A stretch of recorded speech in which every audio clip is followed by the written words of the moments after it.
ഈ ക്വസ്റ്റ്യൻ നോക്കാം. A 10 centimeter long wire lies along y-axis. It carries a current 1 ampere in positive y direction. A magnetic field B equal to 5 millitesla J cap minus 8 millitesla K cap exists in the region. The force on the wire is. ഇതാണ് question. നമുക്കൊന്ന് വരച്ച് നോക്കാം അല്ലേ. നമുക്ക് ആദ്യം തന്നെ എന്ത് ചെയ്യാൻ പറ്റും? എക്സ് ആക്സിസും വൈ ആക്സിസും ഒക്കെ ഒന്ന് വരച്ചാലോ അല്ലേ? ശരിയല്ലേ? നമ്മൾ ആദ്യം തന്നെ എക്സ് ആക്സിസും വൈ ആക്സിസും വരയ്ക്കുന്നു. ഇത് എക്സ് ആക്സിസ്, ഇത് വൈ ആക്സിസ്. ഓക്കെ, ഇവിടെ പറഞ്ഞിരിക്കുന്നത് 10 centimeter ലോങ് വയർ അല്ലേ, 10 centimeter ലെങ്ത് ഉള്ള ഒരു കറൻറ്റ് ക്യാരിയിങ് വയർ ഉണ്ട്. വൈ ആക്സിസിലാണോ ഉള്ളതെന്നാണ് ക്വസ്റ്റ്യൻ പറഞ്ഞിരിക്കുന്നത്. വായിച്ചു നോക്കിയേ അല്ലേ? ശരിയാ, 10 centimeter ലോങ് ആയിട്ടുള്ള, അപ്പോൾ എല്ല് 10 centimeter ശരിയാണല്ലോ. ഈ വയറിൻ്റെ ലെങ്ത് 10 centimeter ആണേ. ഇതിൽ കൂടി കറണ്ട് പാസ് ചെയ്യുന്നുണ്ടോ? ഉണ്ട്. എത്രയാണത്? 1 ampere. 1 ampere കറണ്ട് ഇതിൽ കൂടി പാസ് ചെയ്യുന്നുണ്ട് അല്ലേ, ടുവേർഡ്സ് പോസിറ്റീവ് വൈ ആക്സിസ് ആണ്. അപ്പോൾ ഇതിൽ കൂടി പാസ് ചെയ്യുന്ന കറണ്ട് 1 ampere ആണ്. നമുക്ക് 1 J ക്യാപ്പ് എന്ന് എഴുതിയാലോ? ആംബിയർ. J ക്യാപ്പ് എഴുതാൻ കാരണം കറണ്ടിൻ്റെ ഡയറക്ഷൻ കാണിച്ചതാണ്. കറണ്ട് അപ്പാണോ ഡൗൺ ആണോ എന്നൊന്ന് പറയണമല്ലോ. കറണ്ട് പോസിറ്റീവ് വൈ ആക്സിസ് ആണ്. അപ്പോൾ പോസിറ്റീവ് വൈ ആക്സിസ് എന്ന് പറഞ്ഞാൽ നമ്മൾ J എന്നാണ് ഡിനോട്ട് ചെയ്യുക, അറിയാലോ. അപ്പോൾ കറണ്ട് 1 ampere ആണ്, എലോങ് വൈ ആക്സിസ് ആയതുകൊണ്ട് 1 J എന്ന് എഴുതി. ഇങ്ങനെ തന്നെ എഴുതണം. ഓക്കെ, പിന്നെന്താണ്? ഈ കറണ്ട് ക്യാരിങ് കണ്ടക്ടർ ഇരിക്കുന്നത് എവിടെയാണ്? ഒരു യൂണിഫോം മാഗ്നറ്റിക് ഫീൽഡാണ്. അത് തന്നിരിക്കുകയാണ്, വെക്ടറായിട്ടാണ് തന്നിരിക്കുന്നത് അല്ലേ. ബി എന്ന് പറഞ്ഞാൽ ഒരു വെക്ടറായിട്ടാണ് തന്നിരിക്കുന്നത്. അപ്പോൾ അതിൻ്റെ ഡയറക്ഷൻ എന്തോ ഒരു പർട്ടിക്കുലർ ഡയറക്ഷനാണ്. ഞാനിങ്ങനെ വെറുതെ വരയ്ക്കാം. ഈ കറൻറ്റ് ക്യാരിയിങ് കണ്ടക്ടർ വെച്ചിരിക്കുന്നത് ഒരു യൂണിഫോം മാഗ്നറ്റിക് ഫീൽഡാണ്. ബി ആണത്. അതിൻ്റെ ഡയറക്ഷൻ എന്താണെന്ന് എക്സാക്ട്ലി അറിയില്ല, വെക്ടറായിട്ടാണ് തന്നിരിക്കുന്നത്. മാഗ്നറ്റിക് ഫീൽഡ് ഇവിടെ എത്രയാണെന്നാണ് പറഞ്ഞിരിക്കുന്നത്? വായിച്ചേക്ക്. 5 millitesla J minus 8 millitesla K. Milli എന്ന് പറഞ്ഞാൽ 10⁻⁻3. അത് നിങ്ങൾ പഠിച്ചിട്ടുണ്ടല്ലോ. മില്ലി മറക്കണ്ട. മില്ലി എന്ന് പറഞ്ഞാൽ 10⁻⁻3 ആണ്. ഇപ്പോൾ ഇവിടെ ഒരു ഇൻറ്റു 10⁻⁻3, ഇവിടെയും ഒരു ഇൻറ്റു 10⁻⁻3. നമുക്ക് വേണമെങ്കിൽ 10⁻⁻3 രണ്ടിൽ നിന്ന് കോമൺ ആയിട്ട് എടുത്താലോ? 5 ടെസ്ല J. ടെസ്ല യൂണിറ്റ് അല്ലേ, അത് എഴുതേണ്ട ഈ ആവശ്യമില്ല. ഇപ്പോൾ മില്ലി പുറത്തോട്ട് എടുത്തു, 5J വരും. 5J മൈനസ് ഇവിടുന്ന് മില്ലി പുറത്തോട്ട് പോയത് കൊണ്ട് 8Kയും വരും. ശരിയാണല്ലോ. ഇതാണ് നമ്മളെ മാഗ്നറ്റിക് ഫീൽഡ്. അപ്പോൾ ഈ മാഗ്നറ്റിക് ഫീൽഡുള്ള റീജിയനിലാണ് ഈ കറൻറ്റ് ക്യാരിയിങ് കണ്ടക്ടർ ഇരിക്കുന്നത്. സ്വാഭാവികമായിട്ടും ഈ conductor experience magnetic force. Magnetic ഫീൽഡിൽ ഒരു കറൻറ്റ് ക്യാരിയിങ് കണ്ടക്ടർ വെച്ചാൽ അതിൽ ഫോഴ്സ് ആക്ട് ചെയ്യും. ആ ഫോഴ്സ് വെക്റ്റർ ഫോർമിൽ കാണണം. ഇവിടെ ഓപ്ഷൻസ് എല്ലാം വെക്റ്ററാണ് അല്ലേ. ആ ഫോഴ്സ് വെക്റ്ററായിട്ട് കിട്ടണം എങ്കിൽ നിങ്ങൾ ഈ ഫോർമുല ഉപയോഗിക്കേണ്ടി വരും. F = കറൻറ്റ് ക്യാരിയിങ് കണ്ടക്ടറാണ് കേട്ടോ. ഓക്കെ, ഫോർമുല ശ്രദ്ധിക്കണം. IDL ക്രോസ് B, ഇങ്ങനൊരു ഫോർമുലയുണ്ട്. ഇത് പഠിച്ചു വെക്കേണ്ട ഫോർമുലയാണ്. IDL ക്രോസ് B എന്ന് പഠിച്ചു വെച്ചോ. ഓക്കെ, ഈ ക്വസ്റ്റിന് ആവശ്യമുള്ള ഫോർമുലയെ പറയുന്നുള്ളൂ. നമുക്ക് ഫോഴ്സ്, ഈ കറൻറ്റ് ക്യാരിയിങ് കണ്ടക്ടറിലുള്ള ഫോഴ്സ് വെക്ടറായിട്ട് കിട്ടണമെങ്കിൽ ഈ ഫോർമുല തന്നെ ഉപയോഗിക്കണം. IDL cross B.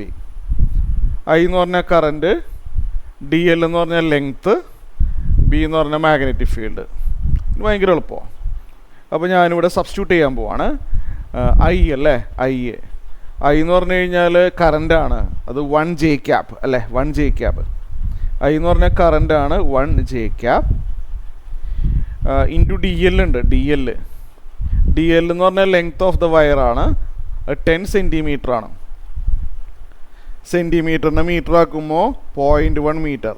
ഞാൻ പറയേണ്ട ആവശ്യമില്ലല്ലോ, സെൻറ്റിമീറ്ററിനെ മീറ്റർ ആക്കാം. ക്രോസ് ഉണ്ട് അല്ലേ, ക്രോസ് വെക്ടറിലൊരു ഓപ്പറേഷനാണ് ഈ ക്രോസ്. ഇനി B എഴുതണം അല്ലേ.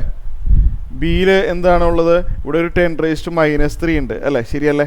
ഓക്കെ ആണല്ലോ. അപ്പോൾ നോക്കിയേ, I എഴുതി, 1 J ക്യാപ്പ് എഴുതി, DL 0.1 മീറ്റർ, ബി എന്ന് പറഞ്ഞു കഴിഞ്ഞാൽ ഈ സാധനം അല്ലേ, 10⁻³ ഇൻറ്റു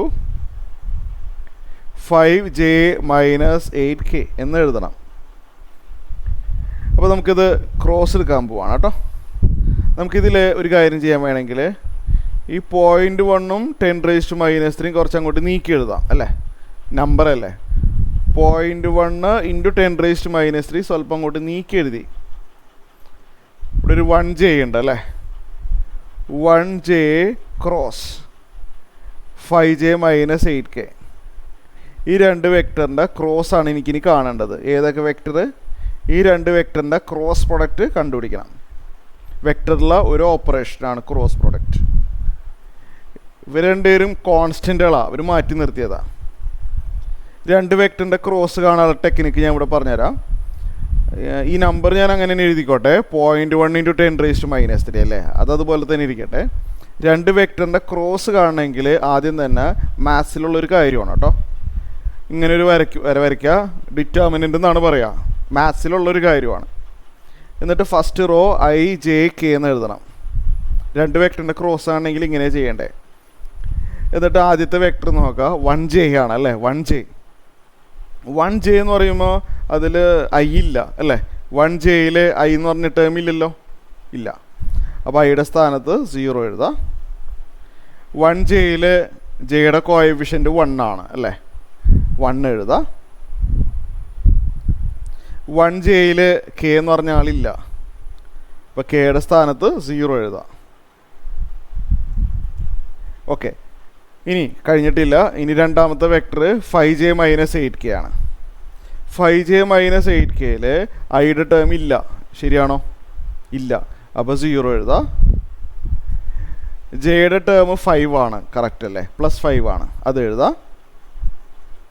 കെയുടെ ടേം -8 ആണ്, അതും എഴുതാം. നമ്മളിത് എക്സ്പാൻഡ് ചെയ്യാൻ പോവാണ്. മാത്സിൽ പഠിച്ചിട്ടുണ്ടാവുമല്ലോ നിങ്ങൾ. യെസ്, 0.1 ഇൻറ്റു 10⁻³ എക്സ്പാൻഡ് ചെയ്യണത് എങ്ങനെയാണ് നിങ്ങൾ പഠിച്ചിട്ടില്ലേ? ആദ്യം തന്നെ നമ്മൾ എന്ത് ചെയ്യും? ആദ്യത്തെ എലമെൻ്റായ I എഴുതും അല്ലേ, ആദ്യത്തെ എലമെൻ്റായ I എഴുതും. എന്നിട്ട് എന്ത് ചെയ്യും? I ഉള്ള റോയും I ഉള്ള കോളം വെട്ടും. I ഉള്ള റോയും കോളം വെട്ടിയിട്ട് എന്ത് ചെയ്യും? ബാക്കിയുള്ള എലമെൻറ്റുകൾ ക്രോസ് ചെയ്യുക. ക്രോസ് ചെയ്യുക മീൻസ് 1 ഇൻറ്റു -8 ആദ്യം ചെയ്യുന്നു അല്ലേ. 1 ഇൻറ്റു -8 -8 മൈനസ് ഇടണം. പിന്നെ 0 ഇൻറ്റു 5 ചെയ്യുക, 0. നിങ്ങൾ പഠിച്ചിട്ടുള്ളതാണ് മാത്സിൽ. ഓക്കെ, അപ്പോൾ ആദ്യത്തെ എലമെൻ്റ് I എഴുതി, I ഉള്ള റോയും കോളം വെട്ടിയിട്ട് ബാക്കി വരുന്ന ക്രോസ് ചെയ്തു. രണ്ടാമത്തെ എലമെൻ്റ് എഴുതുന്നതിന് മുമ്പ് ഒരു മൈനസ് സൈൻ ഇടണം, എപ്പോഴും അങ്ങനെയാണ്. സെക്കൻഡ് ടേം എഴുതുന്നതിന് മുമ്പ് എപ്പോഴും ഒരു മൈനസ് സൈൻ എഴുതണം. I കഴിഞ്ഞാൽ പിന്നെ അടുത്ത ആൾ J ആണ്. J ആണ്. നേരത്തെ ചെയ്ത അതേ കാര്യം തന്നെ റിപ്പീറ്റ് ചെയ്യുക. J എഴുതി കഴിഞ്ഞാൽ J ഉള്ള റോയും J ഉള്ള കോളം വെട്ടാം. ബാക്കി വരുന്ന എലമെൻറ്റ് ക്രോസ് ചെയ്യുക. അതായത് 0 ഇൻറ്റു -8 ആദ്യം ചെയ്യുക അല്ലേ. 0 ഇൻറ്റു -8 0 ആണ്, മൈനസ് ഇടുക. പിന്നെ 0 ഇൻറ്റു 0 എഴുതാം, അത് 0 ആണ്, പ്ലസ് ഇടുക. ആ നടുക്കലത്തെ ടേം എഴുതുമ്പോൾ മാത്രം മൈനസ് ഇട്ടാൽ മതി. ജെയുടെ കഴിഞ്ഞതല്ലേ. ഇനി അടുത്ത ആളാരാ? അടുത്ത ആൾ K ആണ് അല്ലേ. I എഴുതി, J എഴുതി, പിന്നെ K ആണ്. K ഇൻറ്റു K ഉള്ള റോയും കോളം വെട്ടാം. ബാക്കി വരുന്നവർ ക്രോസ് ചെയ്യുക. 0 ഇൻറ്റു 5 0 മൈനസ് 1 ഇൻറ്റു 0 0. അപ്പോൾ ഇതിൻ്റെ ആൻസർ ഞാൻ ഇവിടെ എഴുതാൻ പോവാണ്. 0.1 ഇൻറ്റു 10⁻³ ഇൻറ്റു ഇതിൽ J ഇൻറ്റു 0 എന്ന് പറഞ്ഞ ടേം ഞാൻ എഴുതുന്നില്ല, K ഇൻറ്റു 0 എന്ന് പറഞ്ഞ ടേമും എഴുതുന്നില്ല. ഇവിടെ ഒരു -8i ഉണ്ട് അല്ലേ എഴുതാൻ ആയിട്ട്. -8i ഉണ്ട്. I എന്ന് പറഞ്ഞ ഡയറക്ഷനാണേ. ഇവിടെ 0.1 ഇൻറ്റു 8 കാണുന്നുണ്ട്, അത് ആദ്യം മൾട്ടിപ്ലൈ ചെയ്താലോ. 0.1 ഇൻറ്റു 8 -8, 0.1 ഇൻറ്റു -8 -0.8. 10⁻³ നമുക്ക് മില്ലിന്ന് വിളിക്കാം അല്ലേ. ഇതാണ് ആൻസർ. ഫോഴ്സല്ലേ നമ്മളിപ്പോൾ കണ്ടേ, അതെ. അപ്പോൾ ദിസ് മച്ച് ന്യൂട്ടൺ, ഐ ഉണ്ടല്ലേ, sorry, milli I, okay okay, milli I, order മാറിയാലും കുഴപ്പമൊന്നുമില്ല. ഓക്കെ, ഐ എഴുതാൻ മറന്നുപോയി. -0.8 മില്ലി ഐ ക്യാപ്, ഇതാണ് ഫോഴ്സ്. ഇത്രയും ന്യൂട്ടനാണ് ഫോഴ്സ് വരുന്നത്. അപ്പോൾ ഓപ്ഷൻ ബി ആണ് ഇതിൻ്റെ ആൻസർ വരുന്നത്. ഓക്കെ.